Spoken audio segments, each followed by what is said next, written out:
नमस्कार देवियों और सज्जनों, व्यालोकवाणी में आप सभी का स्वागत है। आज बात करेंगे उस राजनैतिक विचारधारा की जो अरब से शुरू हुई और जिसे दुनिया के अरबों लोग मजहब के नाम से जानते हैं। आज बात करेंगे उस राजनैतिक विचारधारा की जो हिंदुत्व के साथ पिछले 100 वर्षों से संघर्ष में है और लगातार हिंदुत्व को बर्बाद करने की मुहिम में अनथक अनवरत तरीके से जुटा हुआ है। झूठ, फरेब, कत्लो-गारत इसके तमाम हथियार हैं और एक बार 1947 में मां भारती का आंचल करने के बावजूद एक मजहब के नाम पर एक पूरा देश अपनी औकात से ज्यादा ले लेने के बावजूद ये लोग अभी भी भारत में रहकर न तो चैन से रहते हैं, न किसी को चैन से रहने देना चाहते हैं। हर एक समय इनका मजहब खतरे में आता है। इनके पैगंबर के खिलाफ किसी भी बात पर छोटी से छोटी बात हो तो इनके पैगंबर, इनके अल्लाह की शान में गुस्ताखी हो जाती है। ये कंगूरों पर चढ़कर, मस्जिदों पर चढ़कर लगातार दिन में 5 बार यह बात बोलते हैं कि केवल और केवल इनका अल्लाह पूजा जाने लायक है, यानी बाकी सभी धर्म या बाकी सभी पूजा पद्धतियां जो हैं वह बेकार हैं। ये जिहाद के तमाम मामले, लव जिहाद से लेकर लैंड जिहाद से लेकर तमाम तरह के मामले करते हैं ताकि ये पूरी दुनिया को काली कनातों में और एक ऐसे जॉम्बीज की शक्ल में बदल दें जो कहीं भी अल्लाह अकबर कहकर फट जाएं। कहीं भी वह पूरी दुनिया में अपने आतंक, अपनी जिद और अपनी मजहबी अंधेपन का राज कायम कर सकें।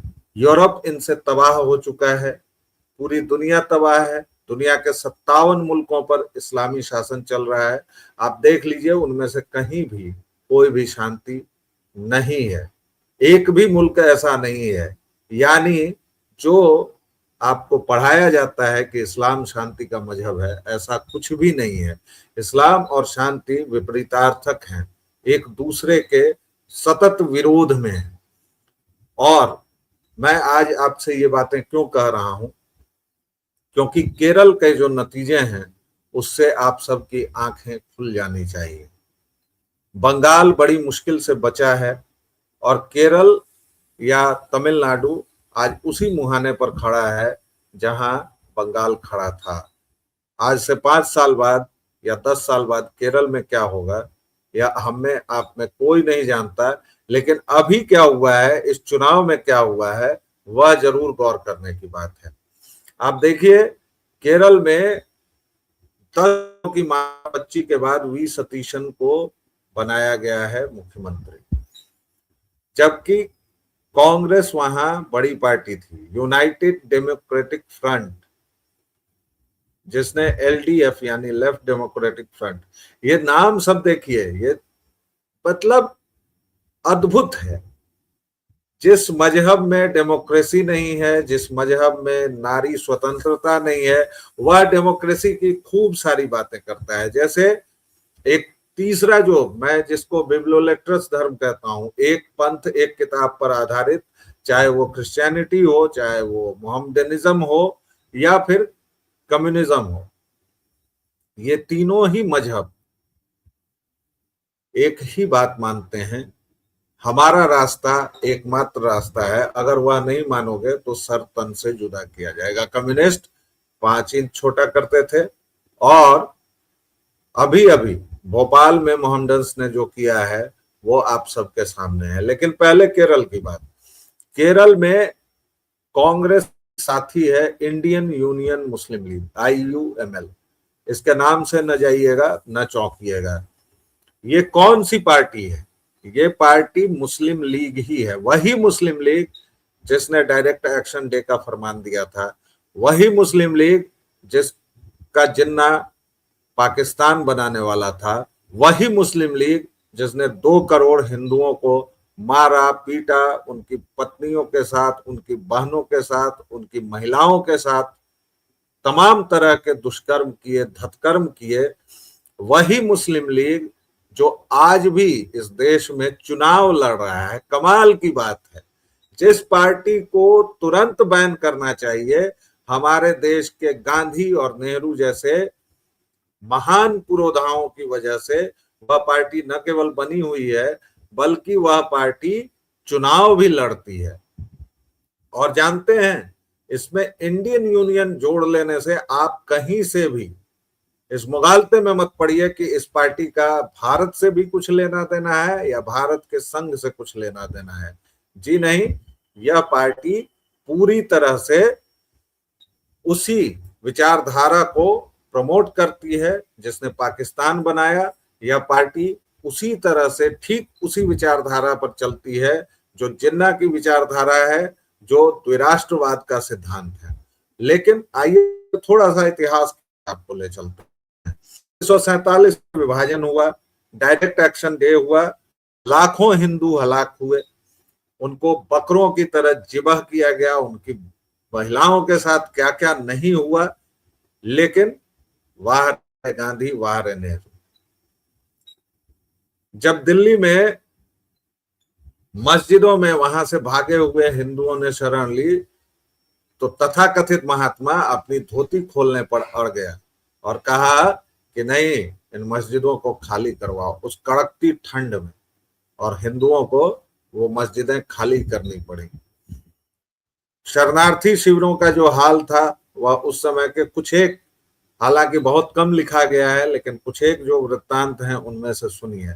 और तब ये नेहरू अपने कोट में गुलाब का फूल लगाकर अपने कुत्ते को विमान से घुमाकर अपनी यूरोपियन महबूबाओं की बाहों में रहकर अय्याशी करता था। लेकिन आते हैं एक बार फिर से मुस्लिम लीग पर। 1947 में विभाजन हुआ, उसके बाद भारत में मुस्लिम लीग का नेतृत्व एस मोहम्मद इस्माइल ने संभाला। उसने 10 मार्च 1948 को मद्रास, जो अब चेन्नई कहा जाता है, वहां के राजाजी हॉल में बैठक बुलाई और IUML की स्थापना की। यह संगठन जानते हैं क्यों बनाया गया था? तथाकथित तौर पर भारत में रह रहे मुसलमानों की रक्षा के लिए। कमाल है, जिन मुसलमानों ने भारत के टुकड़े कर दिए उनके हितों की रक्षा हो रही थी। कमाल है, ये देश अद्भुत है। पाकिस्तान में चले गए मुस्लिम लीग, और इतना ही नहीं, अभी चुटकुले बहुत सारे हैं। मोहम्मद इस्माइल ने किया और वो पहली मद्रास यूनिट का अध्यक्ष था। वह मुस्लिम लीग का सक्रिय नेता था, लेकिन पाकिस्तान नहीं गया। आप इन लोगों के डिजाइन देखिए, कामखोरी देखिए, और उसने भारत में रहकर संगठन को नया रूप दिया। वह सीधे तौर पर मुस्लिम लीग ही है और यह भी द्विराष्ट्र सिद्धांत को मानता है। आप जो केरल में अक्सर देखते होंगे, हालांकि गलती से कई बार उसको कह दिया जाता है पाकिस्तानी झंडा, लेकिन आप देखते होंगे हरे रंग के तमाम झंडे जिस पर चांद सितारा, वो इस्लामिक झंडा है, मोहम्मदनिज्म का झंडा है, और वही वह हरावल दस्ता है। लेकिन उसको और कैसे कैसे प्रमोट किया जाता है यह देखते हैं। केरल IUML का सबसे बड़ा ताकत है, और यह 1970 के समय से ही, 1970 के दशक से, सोचिए कांग्रेस कितनी घटिया पार्टी है कि ये 70 के दशक से कांग्रेस का सहयोगी है। IUML तथाकथित तौर पर उस विषधर के लिए, उस विषधर ने यह बयान भी दिया है कि ये सेकुलर पार्टी है और भाजपा कम्युनल पार्टी है। यहां ही यही नहीं, 1979 में इस मुस्लिम लीग का नेता CH मोहम्मद कोया केरल का मुख्यमंत्री भी बना था। और आप जानते हैं कि संविधान सभा में मुस्लिम लीग के 73 सीटें थी विभाजन के बाद। मतलब कुल सदस्य दिसंबर 1946 में 389 थे, मुस्लिम लीग को 73 सीटें मिली थी। भारत में 28 मुस्लिम लीग ही रह गए, और वो संविधान सभा के सदस्य थे साहब। और इसमें बेगम एजाज रसूल जैसी महिलाएं भी थी जिन्होंने यहां रहकर यह तय किया कि मुस्लिम परस्त, हिंदू द्रोही नेहरू तमाम उस तरह के प्रावधान संविधान में करता रहे और जिससे एक आगे चलकर और भी कई मुस्लिम राष्ट्र बने। बरेलवी और देवबंदी फितने का सबसे बड़ा झगड़े का कारण आपको पता है? एक फिरका मानता है कि उस समय जितना बना वो ले लिया, बाकी को बाद में लेना है, लड़ के लिया पाकिस्तान, हंस के लेंगे हिंदुस्तान। और दूसरा फिरका मानता है कि नहीं, ये पूरा है। इसीलिए आप समय समय पर बयान देखते होंगे कि हमने 800 वर्षों तक राज किया है। जिनके बाप दादाओं ने तलवार के डर से सलवार खोली और पहनी और माओ ने सलवारें उतारी, वो 2 कौड़ी के कन्वर्टेड यह ज्ञान देते हैं कि उन्होंने 800 वर्षों तक राज किया है। विधि की विडंबना इससे अधिक क्या होगी।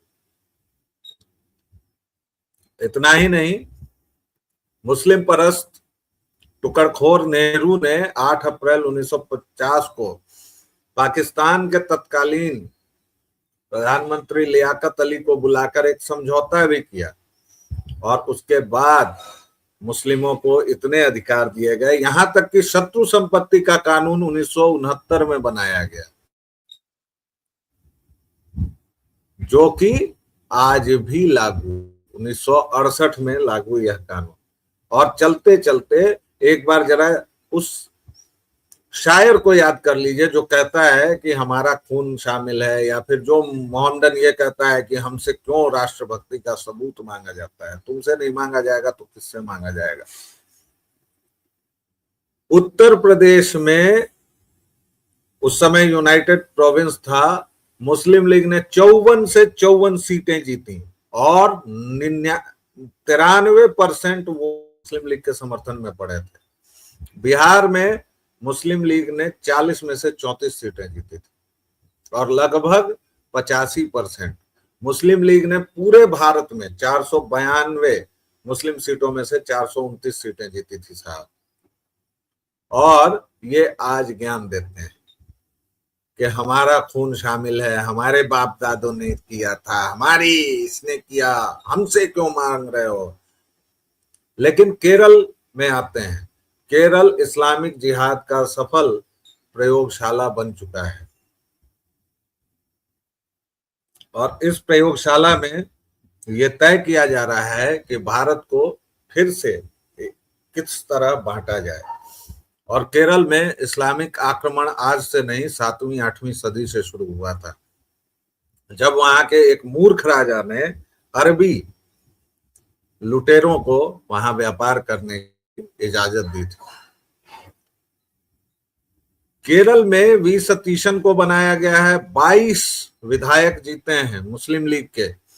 और इतनी देर इसलिए लगी क्योंकि विषधर राहुल के कैंडिडेट वेणुगोपाल पर इसकी सहमति नहीं थी। और इतना ही नहीं, वायनाड में बाकायदा इस तरह के पोस्टर लगे और उसके बाद राहुल विंची की हिम्मत नहीं हुई, वो विषधर जो अपने मुंह से केवल और केवल विष फुचकारता है, उसकी हिम्मत नहीं हुई कि वह जाकर अपने कैंडिडेट वेणुगोपाल को वहां का मुख्यमंत्री बना सके। हालात यहां तक पहुंच गए हैं। इसलिए केरल की जो स्थिति आज है उस पर बहुत गौर करने की जरूरत है। केरल में ही मल्लापुरम वह जगह है जहां बाकायदा एक गांव में शरिया लागू कर दिया गया था। केरल ही वह जगह है जहां लव जिहाद का मामला पहली बार हुआ था और वो किसी हिंदू ने नहीं कहा था, उस केरल के क्रिश्चियन संगठनों ने। और तब वहां का जो मुख्यमंत्री था उसने बाकायदा विधानसभा में लव जिहाद शब्द का प्रयोग किया था। लेकिन उस लव जिहाद को बचाने के लिए अभी भोपाल में क्या हुआ है वो आप आराम से देख सकते हैं। भोपाल में लव जिहाद के मामले को पकड़ जब बजरंग दल के कार्यकर्ताओं ने उसको पुलिस के हवाले किया तो ये हजारों जिहादी सड़क पर उतर गए, पुलिस के सामने प्रदर्शन किया, पुलिस पर पत्थरबाजी की, क्योंकि ये पत्थरबाज तो होते ही हैं, नस्ल से पत्थरबाज हैं। और इतना ही नहीं, अब पता नहीं इनके अल्लाह की गुस्ताखी कब और कैसे हो जाती है, क्योंकि वो तो पिटाई हो रही थी, लव जिहाद का मामला था, उसको समेटने के लिए। इतना ही नहीं, आपके देश में अभी भी शहर काजी होता है। ये शहर काजी कौन है? कौन है ये शहर काजी इस देश में? क्या इस देश में शरिया लागू है? दो कौड़ी के मुल्ले मौलाना कुछ भी बोलते रहते हैं, चाहे वह रसीदी हो, सड़क छाप, या फिर वो देवबंद वाला हो। और उसके बाद भोपाल में ये हजारों उतरे, इन्होंने पत्थरबाजी की, सर तन से जुदा के नारे लगाए, और वहां की सरकार पता नहीं सो रही है या अफीम खा के। उल्टा उन्होंने बजरंग दल के उन कार्यकर्ताओं को गिरफ्तार कर लिया। कहने को वहां हिंदू प्रेमी सरकार है, भाजपा की सरकार है। केरल की सरकार और भोपाल का ये प्रयोग, कर्नाटक में हिजाब की वापसी, ये बताती है। और हिजाब को रुद्राक्ष से या फिर कलावे से तोल देना, उसकी तुलना करना, बताता है कि हम कितने गहरे संकट में फंस चुके हैं। और अगर इस लश्करे कांग्रेस का वश चले, कांग्रेस, हमारे एक सीनियर हैं वीरेंद्र नाथ भट्ट सर, वो कहते हैं हिजबुल्ला कांग्रेस, तो इस हिजबुल्ला कांग्रेस का अगर वश चले तो यह पूरे भारत के न जाने कितने टुकड़े करके मोहम्मडन्स को सौंप देगा। दर्शकों, श्रोताओं, हमने केवल आपको भविष्य की खौफनाक तस्वीर दिखाई है। इसका समाधान अगर आप पूछेंगे तो चूंकि हमने एक औपनिवेशिक संविधान चुना है, हमने जो प्रजातंत्र का रास्ता चुना है, वो वही है जिसमें सिर गिने जाते हैं, तो उपाय केवल और केवल वही है जो अभी राह बंगाल ने दिखाई है। भविष्य बहुत डरावना है, बहुत अंधकारमय है अगर हम लोग नहीं बचे।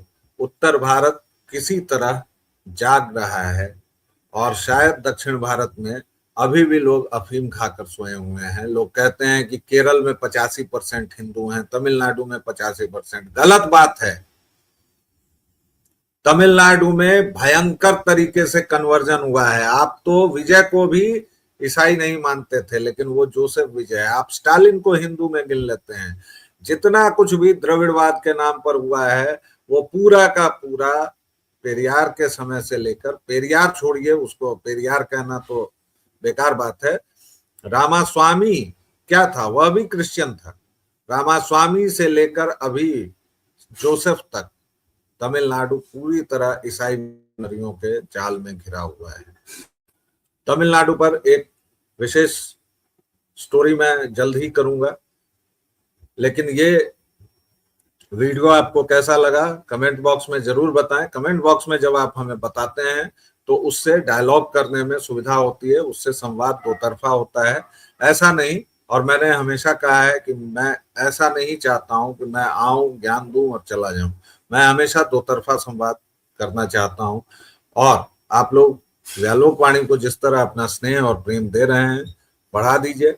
कई बार आप लोगों ने पूछा है कि किस तरह से आप मदद कर सकते हैं, और कई आप लोगों ने कहा है कि क्यूआर कोड लगाओ। अभी उसकी आवश्यकता नहीं है, जब आवश्यकता होगी तो मैं जरूर आप लोगों की मदद दूंगा। लेकिन अभी आप सुपर चैट और इस तरह की तमाम चीजें होती हैं वो कर सकते हैं। आप सब्सक्रिप्शन ले सकते हैं, जिससे इस चैनल को मजबूती मिलेगी।